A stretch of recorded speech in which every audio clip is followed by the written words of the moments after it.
The popularity of sprint car racing speaks for itself, but to compete with the best of the best, you're typically starting at a hefty price tag. That's why the Red River Valley Speedway added the IMCA RaceSaver sprint car class back in 2021. And as our own Jody Norstedt tells us in this week's My Place Hotels Inside Track, the growth of that group is leading to new opportunities. Put your right foot in. For young racing fans, hopping in one of these is the dream. For the driver of this particular car, Andy Paik, it wasn't long ago that it was his dream. We've always watched like the World of Outlaws and local 410 racing. For those classes, a prerequisite to chase the dream can command a hefty investment. But that's where the IMCA RaceSaver sprint cars have found a sweet spot.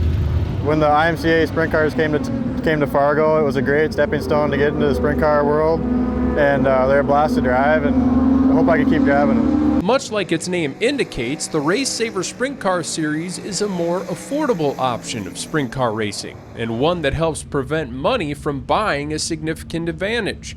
Those were among the reasons Red River Valley Speedway made the decision to debut the class back in 2021. Racing's expensive no matter what you do, but the RaceSaver sprint car is an affordable race car when you consider what it costs to do the other, like a IMCA mod or IMCA stock car or something like that.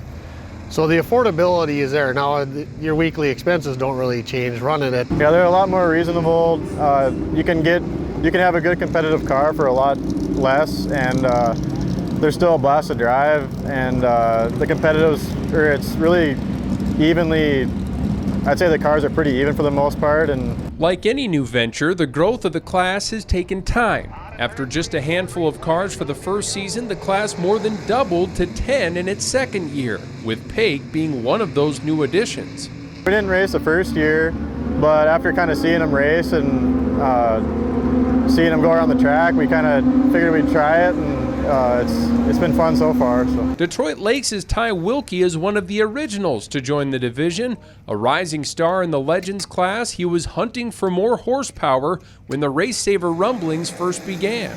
It's kind of like my dad. He helps me out, and he pushes me forward, and so it's kind of a family sport too.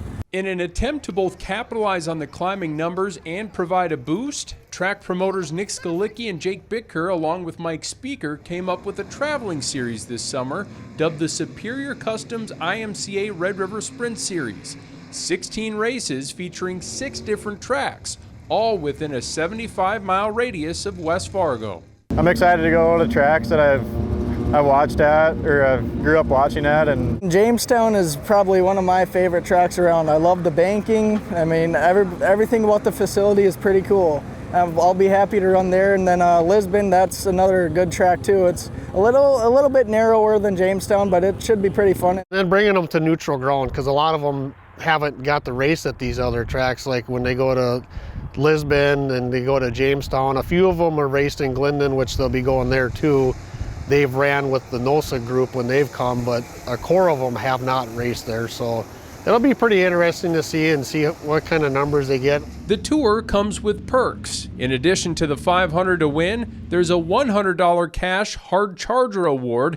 And for every time they compete at Red River Valley Speedway, the racing teams will receive a $150 petrol stopping center fuel card, courtesy of the Schatz family. Yeah, it helps a lot, especially for people that travel. We're pretty fortunate, we're pretty close to Fargo, but it still helps out a lot to get that little extra bit every time we go on the racetrack. That was really generous of them to do. I mean, that's going to really bring cars up here, and so will a bunch of people like you doing interviews. That will really get people to start seeing that, oh, sprint cars are running in Fargo. And I would like to run, but everyone would like to run 3 nights a week. But you know, not getting the 20 car count that we need to run 3 nights a week is kind of hurting us right now. But if the returns on the first couple years are any indication, that dream might be achieved sooner than many think. Reporting for Midco Motorsports, I'm Jody Norstedt.